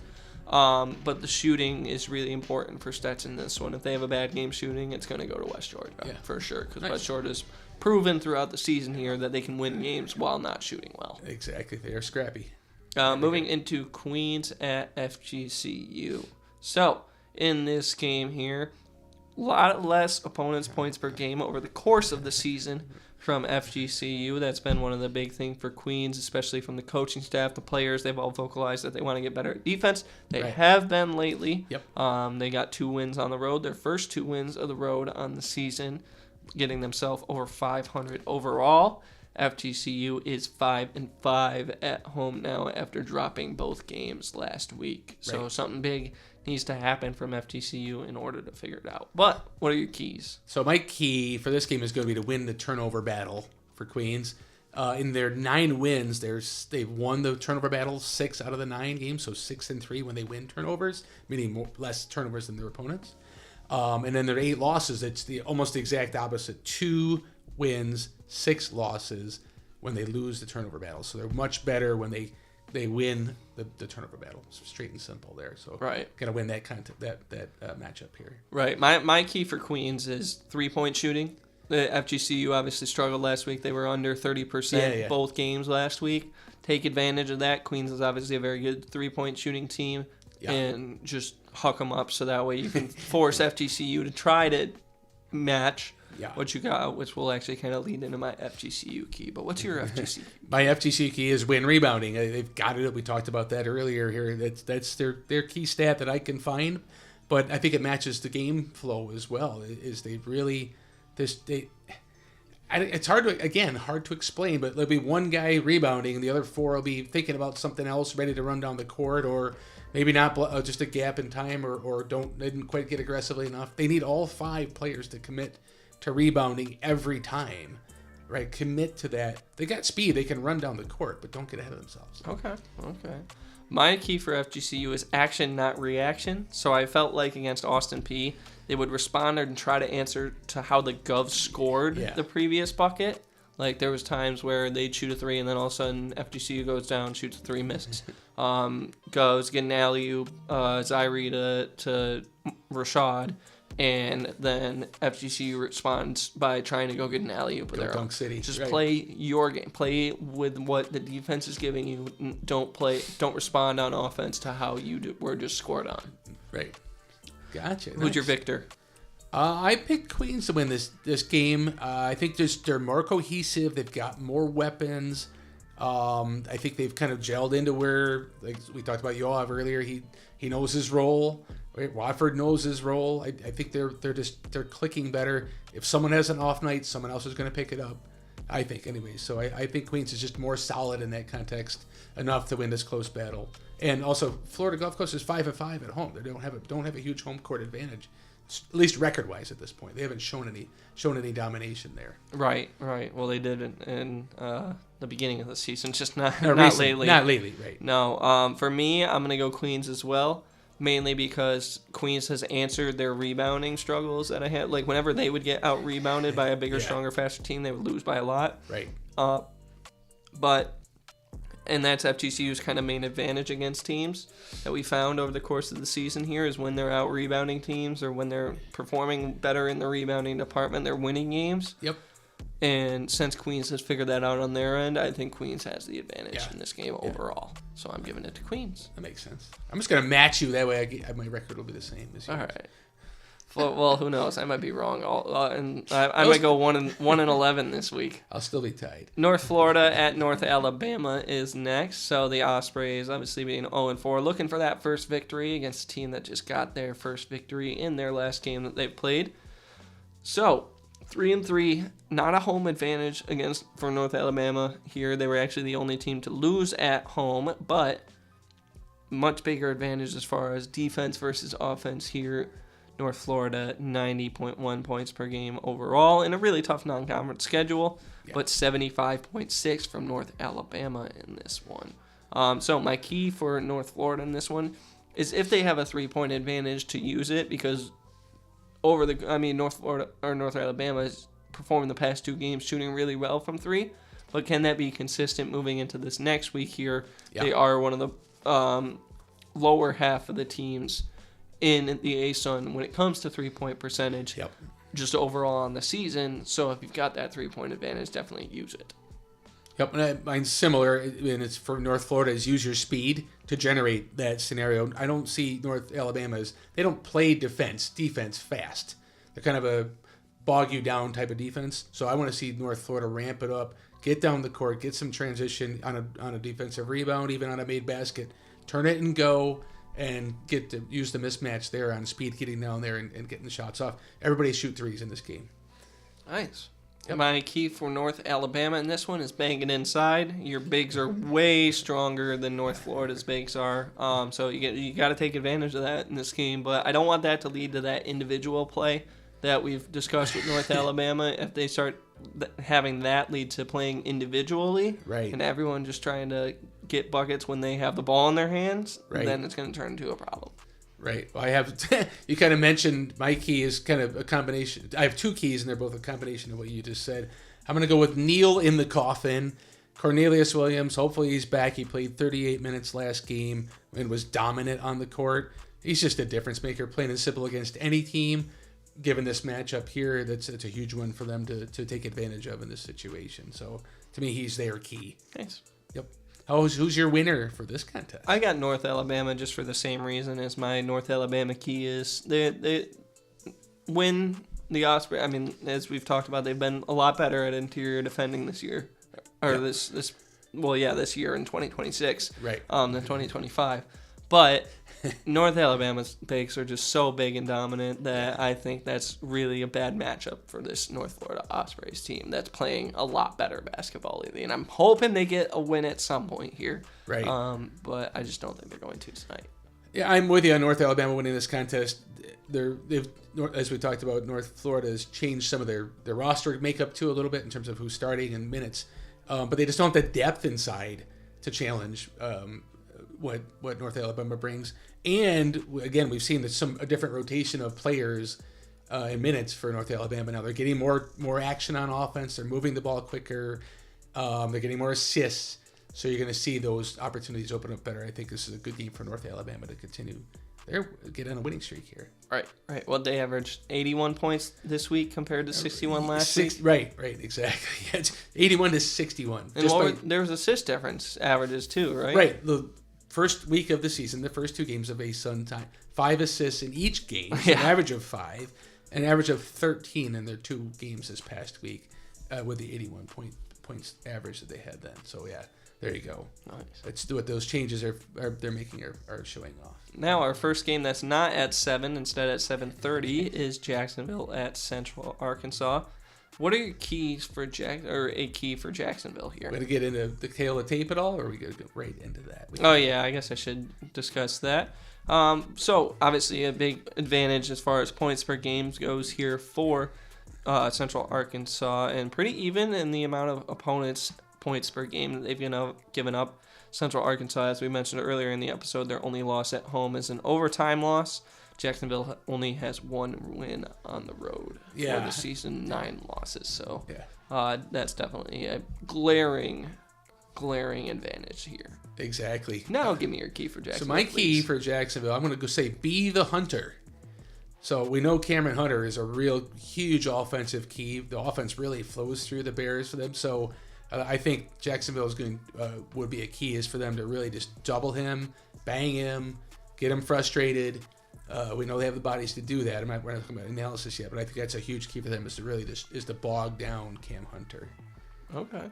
Mine is pound it inside. So outside of Malchiah Marable, UCA doesn't really have a traditional big on their like as we've talked about before. We talked about it last week. Truman Byrne is more of a perimeter player as a big, right? Compared to maybe being on the inside. And don't get me wrong, Javian Guy King and Cole McCormick have been playing pretty well at the 5 when they play that spot. But those are smaller guys. Jacksonville has that advantage with that physicality. Yeah. You got to play it that way.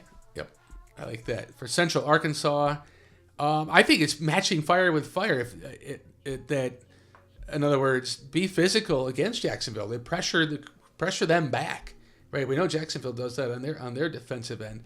Give it right back to them and challenge those guards on the Jacksonville side to make plays to not turn it over. Earlier in the year, they were having troubles with turnovers. I think they've rectified that to some degree, but and do that, lock them down. Teams are starting to score more on Central Arkansas since ASUN play started. So I think they've really got to step it up on the defensive end and pressure, but pressuring the ball specifically. Okay. Yeah. Nice. Yep. My key for Central Arkansas is play fast. As I discussed, head coach Jordan Mincy said JU needs to slow it down and get back to that defensive style. Yep. Central Arkansas has the speed to force them out of that. I don't necessarily know if West Georgia has that had that speed. Right. Central Arkansas might be one of the fastest teams in the entire ASUN, or might be the fastest team in the ASUN. I think they got to take advantage of that. Yep, exactly. Who's your winner? So I've got Central Arkansas winning at home. We showed the records there. Obviously, that's a huge piece of the prediction here is there. But it's like you talked about. I think Central Arkansas's team speed can do a better job of neutralizing what Jacksonville brings defensively with that heavy play. And they can play heavy too, really, I think. Again, Cameron Hunter can play physical. Ty Robinson can play physical. Javian Guy King. You're talking about on the offensive end. On the offensive end. They can play physically there too, so to neutralize, and they can blow by them too. So I think they'll have a better opportunity there and take the win. Nice. Your prediction is, sir? I've got Central Arkansas as well. The Central Arkansas is a night and day team, home versus away. Yeah. So I have a feeling they're going to come out, have another really strong performance here. Just also as well, I think Central Arkansas at home, they can run up the scoreboard. And that's been a struggle for Jacksonville so far this year outside of the West Georgia game. Yep. Is to be able to run up the scoreboard. So I think Central Arkansas is going to get the win because of that. Nice. Good prediction. I like it. Moving into EKU at Austin Peay because we match again. So for this game here, very even as far as points per game are going. Obviously a big advantage as far as opponents' points per game. Austin Peay continues their dominance in the ASUN as being one of the best defensive teams. Also undefeated at home. Yeah. EKU is 2-7 on the road. Both of those wins coming against Division I opponents, so it can be done for the Colonels in games that were both defensive games as well. Yeah. So my key for EKU is smart pick and roll offense. The Govs can generate a lot of turnovers, as we know. That to me is going to challenge the Colonels. They do often run some pick and roll offense. And I think there would be opportunities to create steals for the Govs in that scenario. Mm-hmm. So I think they got to be really, really intelligent on who's getting the ball through that pick and roll offense. Oh, okay. Oh, I like that one. That's very good. Mine for EKU is, I call this surfs up. It doesn't really make a whole lot of sense, but what I mean by that is send wave after wave of players. We talked about them in the breakdown of their games from the previous week. They've got depth now that are playing healthy. So Austin Peay can wear you down. So send wave after wave of player onto the court here. Bring that intensity that we've seen EKU bring at times during this season. When they're really hard to play against. They've got the depth on the bench to do that now. I think that's a huge key for them to win this game is to kind of wear Austin Peay down a little bit like Stetson did as well. Wear him down. 40 tough. Yes. Yeah. Tough. Yeah. And we get to see Coach Hamilton jump up. Did you see that? By the way? It was awesome. Yeah. Yeah, it was fantastic. That was crazy. He's got outs. He's got outs. So My Austin Peay key is team play over me play. I talked about it when we were discussing FGCU hosting Austin Peay. But yeah, it felt like, especially in the early part of that second there, they were playing me play rather than playing as a team. And that's when FGCU was leaking back into the game. Yep. So that's the key for Austin Peay for me in this game. Gotcha. Nice. Mine's going to be get the ball into the paint. Myrick's as great of a player as Montavious Myrick is. He's got 4 or 5 fouls in 7 of the 15 games, almost half the games. He's been in serious foul trouble. So I think they can use the perimeter to get some mismatches lined up, bang it inside. We've seen EKU getting beaten from the outside too, even on dribble drive, which we know, as a player, there's several players on Austin Peay that can do that. I think that presents a challenge for EKU if they can get inside regularly and put that pressure on Myrick's really, really good defense. Nice. So my winner is Austin Peay. Again, hard to not pick a home team that's especially undefeated at home. For all the wave after wave I talked about, I think EKU is still building into having a fully cohesive group. You've got to be 100% cohesive to beat Austin Peay at home, in my mind. So to me, that's probably the biggest thing, is that Peay's there now, and EKU is getting there. So for that reason, I'm going to go with Peay as the winner. Oh, I'm going with Peay for the same exact reason you are. Literally, you couldn't have said it any better. I'm going with Austin Peay because they've been dominant at home, obviously, with the 6-0 record. Although Jacksonville did almost get them in that game that we went to. But yeah, no, it's been important for Peay to play at home. Eastern Kentucky has found major identity, but they need to be 100% locked in as a unit. Yeah. Yep. Exactly. Then our final game before we take a little bit of break. So this one's also at 8 p.m. We forgot to mention that previous one's at 8 p.m. But Bellarmine at Lipscomb is our last game on this day. So an advantage for Lipscomb being 7-0 at home compared to Bellarmine being 1-7 on the road. Teams are fairly even. They're within 3 points of one another as far as their points per game goes, but Lipscomb has also been one of the better defensive teams in the conference this season, holding about just over 5 less points, opponents' points per game, to Bellarmine over the course of the year. What's your key for Bellarmine? My key is same as we've talked about with them. Really, it's the same formula. We need some secondary scoring past Jack, past Brian, past Kenyon. Their 3 losses, these 3 have 70%, 3 ASUN losses, have scored 70% of their points. Those 3, 58% the rest of the year. So they've had better luck or better ability of getting points elsewhere the rest of the season. But 3 of the 4 games that are all losses, they've had just those 3 scoring. So nice. You really got to find a way to do that. Perhaps attacking the interior.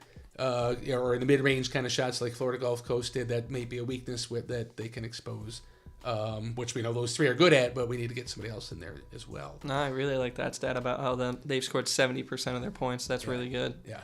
My key for them is take it slow. So Lipscomb generates offenses on the run quite often. Yeah. I think they got to keep it at a half-court game in order to make this a game here. Right. We saw. Sorry, this is but Bellarmine held Central Arkansas to 2 fast break points. Yeah, just this past weekend. So great call back there. Yeah, exactly. Just thought of that. All right, my key for Lipscomb, I think getting second chances. Bellarmine is 11th in rebounding differential, so they got to be active there. They only had 3 offensive rebounds in the Stetson loss, their one conference loss there. So they really got to get after the shots. And I think that generates some tempo for them. They've been getting a little more, to me, Lipscomb's either getting more stagnant or teams have kind of started to figure out their trends. So generate some dirty points through second chance points. Okay. Mine would be shoot the 3. Especially with Lipscomb coming off 52% against FGCU last game. Bellarmine's also 11th in defending from beyond the arc. Right. So, obviously, Chris Aspie tore him up the other night. Yeah. Last or 2 Saturdays ago now at this point. But yeah, I think they need to do that in order to keep up with Lipscomb in this game because Lipscomb's going to gun a lot of 3s. They always do. Yeah. One of the better teams in the conference at shooting the 3. I can't remember if they're the best or not. at this point in time. But yeah, that's really important for them heading into the season here. Let's see here. They're the best. They're tops. And guess who's number 2? I'm Bellarmine. going to say it's Bellarmine. Yep. Prediction. Both at 36%. So yeah, it could be a battle of 3 points here in this one. Right. But I'm ultimately end up going to go with Lipscomb in this game. Undefeated at home once again. Right. And also responded really well after that Florida Gulf Coast lost. I think Lipscomb is going to end up pulling off this victory. Okay. Yeah. This must be Thursdays or like the home team, home cooking or something. Right? Yeah. Who knows? But I'm the same way. I have Lipscomb winning as well. I would like the offensive strengths that Bellarmine has in this contest against Lipscomb, inside especially. But I like Lipscomb's 3-point opportunities, like you just talked about, a little bit better. So for me, that's kind of, I think, the key for, and the execution will happen here in this case here. And Grant Hassman's going to shut down any chance that Bellarmine has of getting an offensive rebound as well. Yeah, as well. Yeah, I can see that. One of, if not the best rebounder in ASUN play. Right. As we've, just as far as the skill goes, not as the stats go, but as a skill, he's been one of the best rebounders. True, exactly. Lipscomb's good at penetrating, at kicking, and I think, again, that fits. I will be interested to see here, does Bellarmine play much zone, or do they go with more man on the defensive end of the court? Queens devoured them on the defensive end, right? They took, 54 threes or something, whatever the number was. So I think it's a similar offense that Lipscomb can run if Bellarmine sticks in that a decent zone. It was just insane. Yeah. Right. Okay. All right. Well, that's same thing. We're gonna take a little break here in between the days, and if you wanna continue, just skip right forward. Click the screen 3 times on the right side once I'm done talking here. If not, enjoy your 30-second break. Go grab a drink, snack, and rejoin us afterwards. Stretch.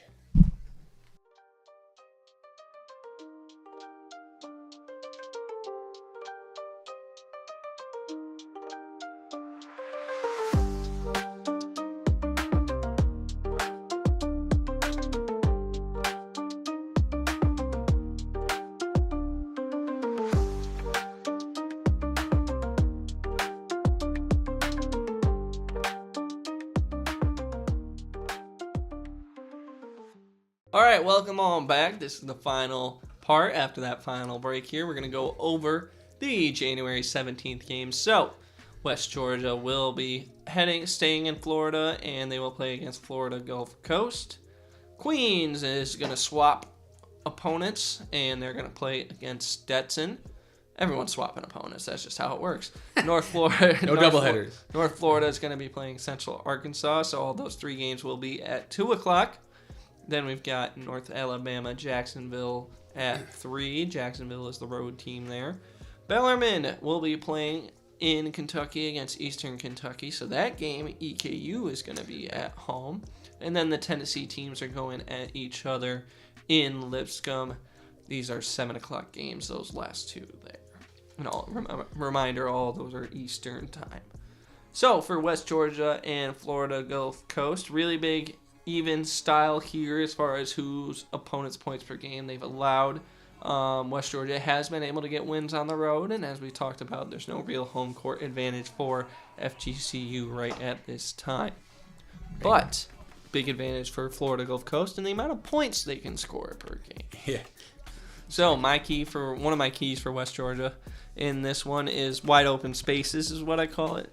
The Eagles' defense is really active, but they can get undisciplined at times. So I think if they're able to attack that over-aggressive defense, West Georgia's going to be like that. That could be, they might play over-aggressive on Shelton, and then Shelton can kick it out, and they can get a 3 from Malcolm Noel or something exactly, like that. Right.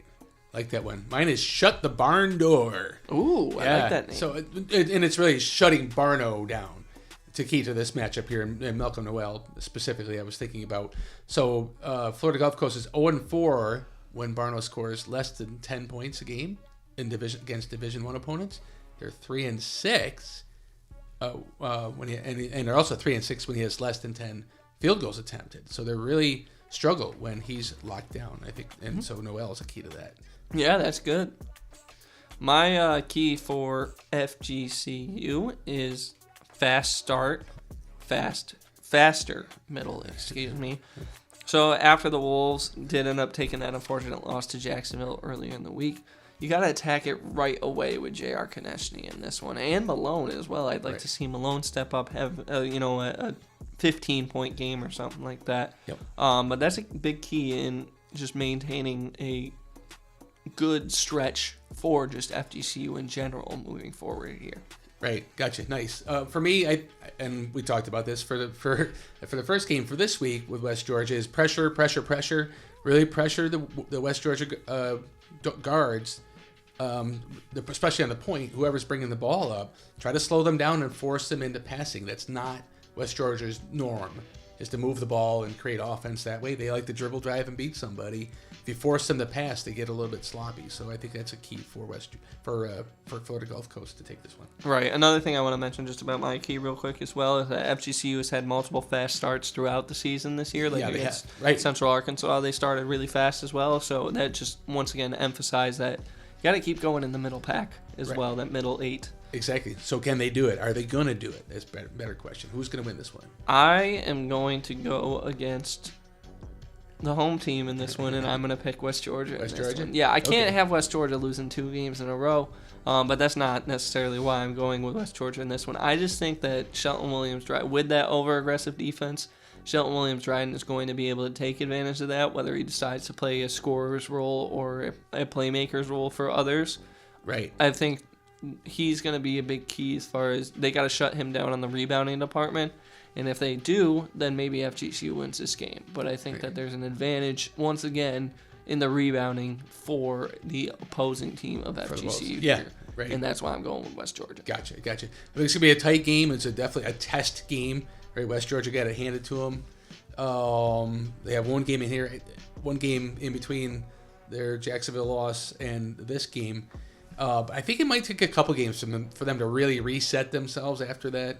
After that is to kind of refigure out what they're going with. Maybe even more than 2 games. I'm actually got Florida Gulf Coast winning this game. I think the home, for something tells me the home 5-5 or whatever they're going to be before this game record at home is going to it's going to be it's deceiving. There's going to be an advantage there. Something's going to lift them emotionally and carry them through, like you said, through the middle part of the game and get the victory for Florida Gulf Coast. I wouldn't be surprised if West Georgia wins it, but I've got Florida Gulf Coast taking this one. We got something different. Yes. Then we've got another game at 2 p.m. Queens at Stetson here. So Queens has a big advantage when it comes to points per game, or just overall on the season. As we mentioned, they got their 2 wins on the road. Both of those wins on the road were from last week. Stetson split last week, and they also allow less points per game at 80, but it's only about a 5-point difference there. So both teams overall have not been great on the defensive end, just season-wide here. What's your key for Queens heading into this one? It's shoot, and it's shoot. Okay, they take nearly 4% nearly 4% better field goal shooting and 3-point shooting versus Stetson shooting. So take more shots. You got the advantage there. Don't just shoot it, obviously randomly, but I think their success up to this point in the season, if they get into a shooting match with Stetson, it's going to work out in their favor. So that's my key. Nice. How about yourself? Mine is interior offense. I think they need to really attack on the interior. So Queens has upped their emphasis on scoring on the inside lately, which is great to see. I think they need to continue that because against Lipscomb, the Bisons were crashing them inside when they were in that comeback against Stetson there. Right. I think that's important to try to take advantage of, especially if Matar Jope is out again with flu-like symptoms. Right. If he's not, obviously, I think you need to still attack on the interior, but definitely take into account that Jope might be a little bit of a better interior defender than teams that played against Stetson throughout the last week. Right. Gotcha. Okay. Very nice.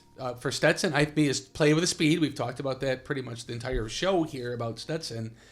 They're moving the ball with confidence. Make Queens chase you. Make them foul. Get in on the inside. The Queens is number one. They commit the most fouls in the ASUN. Especially Parker. If they can get Parker in foul trouble, he's one element for Queens that doesn't have a most similar replica as far as a style of player in my mind. Right, is Avante Parker. He's a unique specimen for Queens. So if you get him into foul trouble, and he does like he likes to get after the ball. Let's put it that way, right? So see if they can get them in foul trouble, but use the speed to do so. And that would take away the interior offense. That is, well, maybe a little bit. Bit. Not fully, right. But definitely a lot. I think he's the number one player in field goal percentage in the conference, and that pretty much all comes from the interior. Yeah. My key for Stetson, substitute often. So this one's a little bit of a weird one. But Queens has developed into the team that they've expected to be. Right. And they also substitute on the fly regularly. Kind of like what you were talking about with head coach Kevin Carroll. Head coach Grant Leonard will do the same exact thing. He'll do a whole hockey change. And it keeps players fresh throughout the entire game, so that way they can provide their maximum effort throughout the entire game. So I think Stetson needs to match that in this game, especially with the depth that you just showed against in their second game against Austin Peay. 5 different players scoring over 10 points. Yes. And if you get Jamie Phillips Jr. back, if you get Jolt back and Sean Morgan back, that opens up your ability to substitute even more, keep your guys fresh, right? So that way you can keep up with Queens. I think that's the question of this game: is can Stetson keep up with Queens? Yeah, right. Who's your winner? I'm gonna go with Stetson. What a opportunity. We talked about that for the Thursday game. Again, what an opportunity for them to say, "Here we are, world or ASUN world, whatever you want to, however big you want to make this." Can I knock Queens off? Even at home, it doesn't matter. Can I knock Queens off? So I just think they've got a bigger motivation, call it, to win this game. They're playing well. I'm going to assume Jamie Phillips Jr. is playing. I mean, we'll start there, even though they played a great game against Peay without him. But add him into the mix and flow it off. You go. They've hit 10 3-pointers in 3 games in a row. Stetson has, by the way. So I like the momentum that they're going there. Good. Right, we talked earlier about who's going to shoot them. Copeland hasn't been as dominant recently from 3-ball as he's been. There's a good game for him to get that back and take the victory. What do you got? I've got Queens because I think that even though that great stat against, or 4, I guess in favor 4, the Hatters hitting 10 threes in the past 3 games, 10 or more in the past 3 games. I don't know if that's something that's going to stay consistent for the team. They haven't been consistent from 3 throughout the entire season. That's been a big problem for them throughout the entire season. Right. You do need that against Queens here, so I'm ultimately going to go with Queens, who's a very, very efficient 3-point team. Gotcha. I'm just happy we got another one different now. Yes. Oh, now you're happy we're different? Yeah. Okay. I've changed my mind. Yes. All right. Sounds good. I'm growing up. All right. We're our next game, North Florida at Central Arkansas. Very even as far as points per game, though. Central Arkansas does have the advantage as far as opponents' points per game go. And we talked about the difference of just how this team is night and day, completely opposite of one another when they are at home versus when they are away. North Florida still searching for that first Division I victory this season and first win on the road. Yep. Or I guess I'll go first. You go there first. My key for this one would be Birds of Trey. For North Florida, right? Yeah. Just obviously. Have everyone pump from deep in this one because Central Arkansas is a really deep team, as I discussed last week.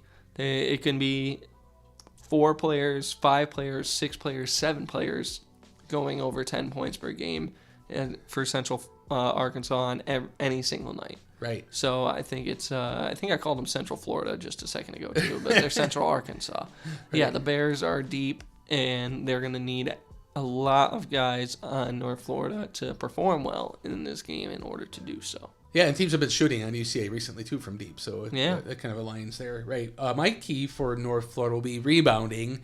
The Bears actually are 6.5 point. They get 6.5 more rebounds per game than North Florida does overall for the season. But we've seen recently that's really it's leveled off for the Ospreys. They're 2.5 points or 2.5 rebounds per game now. Their differential versus their opponents, so they're really closing the gap. That was for the season, it's 10 rebounds difference. They closed it to 2.5 per game. So I think that's a key for North Florida is can they shut down and get some offensive putbacks. Central Arkansas is very good there. That'll be a key for them to get some points. Use those 3-pointers, crash in, get rebounds, get some putbacks on the long rebounds. Yeah, my key for them, the Bears, is tight defending. So UNF, they fly. They're really fast on offense, highest pace in the conference. I think that's still the case. It was before the start of ASUN conference play here, but that's something that they're going to have to keep. Yeah, it's still the highest pace. in the entire conference. The Bears are going to have to keep up with that on the defensive end. Yeah. Are they going to be able to do that? We've seen with teams that are able to expose this 3-2 that they have now that generates so many turnovers. Yep. That when you play fast against them, then that defense starts to struggle a little bit. So, exactly. yeah, I think that's important for the Bears. Yep. Mine for the Bears is paint it purple. Not painted black, but they're purple, right? So, no, let's get the ball inside. Get it to the interior. That's the Achilles heel of North Florida. Cameron Hunter, I think, is an opportunity here to really have a huge game and dominate inside with like a 40-point game from Cam Hunter? I could see him really going off here, but I think that's where they need to focus from an offensive perspective, focus on the interior, make North Florida collapse, make them get into their bench if they get in foul trouble, and find a matchup that works there. And anyway, again, Javian King can drive and score all day long too. I'd like to see Harry Beecham do that a little bit. He doesn't do that much. He's been more of a perimeter player throughout the season. Right. He might struggle in this game if he's not able to get inside, and Luke Moore might thrive in this game as well. Another guy that can thrive in this scenario, right? Yeah. So get it inside, paint it purple. And that's why I'm going with Central Arkansas in this game, is because they have so many guys that can attack the interior. I think that's going to be a real problem for the Ospreys. As I said, the Ospreys are playing so much better, and I want to give them. They just keep having bad matchups. They do, right. They're on the road against two teams that they could probably beat while they're at home. Yeah. But the fact that Central Arkansas is such a better team at home, right? I see it being a UCA win. I have the Bears winning as well. Like I just talked about, I think Cam's a major challenge. Cameron Hunter, that is. On the other side, overall, the Bears have guarded the arc well. Their 3-point percentage against is third in conference as far as shooting overall for the season. So I think they do have a bit of an advantage there. But I think Cameron Hunter, real tough, in the inside game, really tough. Who's going to guard Cameron Oriole? Is Cameron Hunter going to guard him? That'll be a fun matchup too to see here. But yeah, I've got Central Arkansas taking the home cooking and taking the victory here. Nice. All right, moving into Jacksonville at North Florida. Both teams picked up their first victory in ASUN play at the last part of the season. Both teams are low-scoring teams, but also don't allow many points on teams. So it's going to be a very defensive game here overall. What's your key for Jacksonville? So pressuring the guards to force action. Again, North Alabama has not shown for the season, although they have recently shown passing and moving the ball, working too well. We saw that. We just saw Jacksonville take advantage of that against West Georgia. Similarly, there. So, they're being last in assists. They also are best in turnover percentage. What North Alabama is, by the way. They don't turn the ball over very often, but I just still pressure the guards into making plays by Jacksonville. So what's your number one key your key for Jacksonville in this contest? Mine is patience on offense for the best shot. So Jacksonville can run and gun a little bit at times. And UNA is also fourth in field goal attempts. So you got to make them count by reading the best shot attempt. Yeah. Gotcha. Nice. That's good. For me, for North Alabama, a key is shooting it from deep. I just mentioned that Jacksonville pressuring outside, but I think North Alabama has to shoot it deep. To take the pressure off the inside game that we know they can exploit, right? North Alabama has strength there, but they've got to put take some pressure off the inside game by getting it outside and forcing Jacksonville to stretch a bit. Nice. Mine is good defense from Cornelius Williams. So I think he's playing while injured right now. I'm pretty sure he's not fully healthy playing right now, but Montavious Myrick bullied him at times when they played against Eastern Kentucky. Yeah, they did. And Donsky River, if Monty Myrick bullied you, not saying that Monty Myrick isn't as good a player as Donovan Rivers or vice versa. What I'm saying is that Donovan Rivers has a physical advantage over Monty Myrick. And if Williams got dominated by Myrick, he might get dominated by Donsky in this game. Yeah. So I'd like to see Neal elevate his defensive pressure in this game. Gotcha. Nice.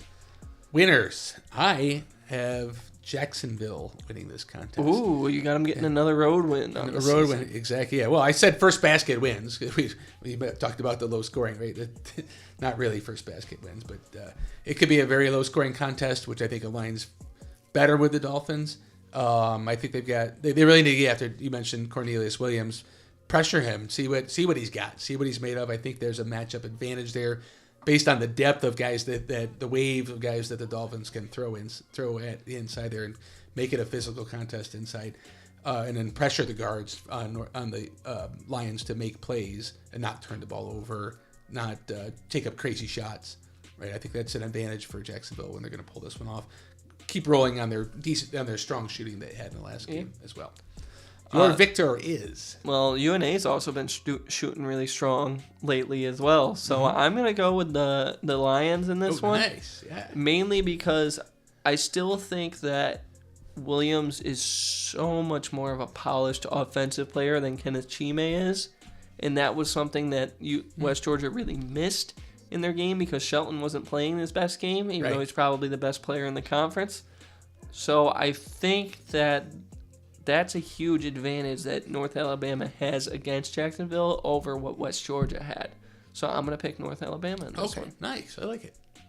Sound reasoning there for sure. Next up, Bellarmine at EKU. So very even in both departments for points per game and opponents' points per game. This one's going to be a really good game here. Yeah. What's your key? Or I guess I'll go with my key. Yeah.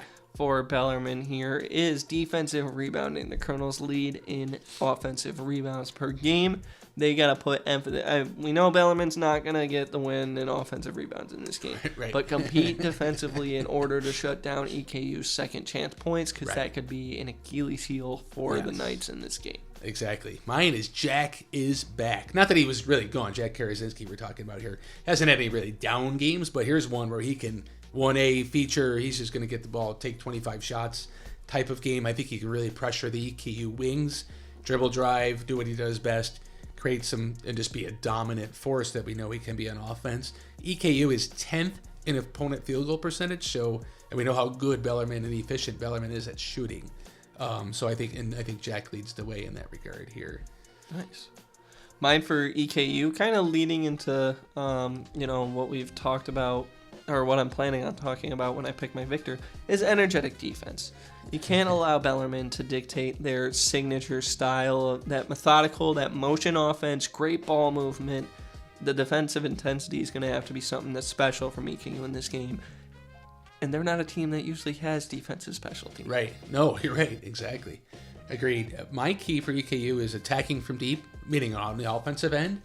So the Knights have been speared by giving up 38% from deep, 38% shooting against them. And we talked about EKU's 19 threes that they just had, leading the ASUN from deep. So I think there's an advantage there that they'll take advantage of, or need to take advantage of, and drop shots, get ball, get Cranford, and Buttry. And hopefully MJ Williams, too, can start contributing. We haven't mentioned him in a while. He's gone through some of a freshman sort of dip. Yeah, right? So, he is. He's going through those freshmen's ups and downs. Yeah, he had a good game against Queens, or a nice half against Queens, but hopefully he can carry it as well. So not that we're predicting right now, but yeah, I think that's a key for EKU is to shoot the three ball effectively. My victor is going to be Bellarmine still, though. So while EKU has been playing better on the defensive end lately, I have a feeling the Knights' motion offense is really going to confuse the Colonels defensively. That's going to take. It depends on how quickly the Colonels adjust to that. But overall, I'm going to go with Bellarmine. Okay, nice. We're like opposite land here for the Saturday games here. I'm going with Eastern Kentucky. I think this is the game where they come together. They've got all that cohesiveness is now. And after facing Austin Peay on Thursday, that's going to be the gel point. Now, this game may slow down for them, having played the pace that Austin Peay is going to demand to play against. So I've got them against a Bellarmine team that doesn't. They slow it down, but it's not nearly that pace intensity that Peay brings. So for that reason, I'm picking Eastern Kentucky to win this game. I think their front line is going to have a big game. Okay. Then moving into our final game here. The teams that I had rated as my top two teams in preseason for the pre-ASUN play here. Yep, exactly. Very even in the points per game department. Austin Peay does hold an advantage, about 6 points less in opponents' points per game, but Lipscomb's 7-0 at home. So this is going to be probably the game of the week, in my opinion. Yeah. So, what's your key for Austin Peay? Right, and this is at 7 p.m. Eastern time, so it's the only game going on at this point, too. So everybody should be watching this contest. For sure, everybody should watch every game like we do.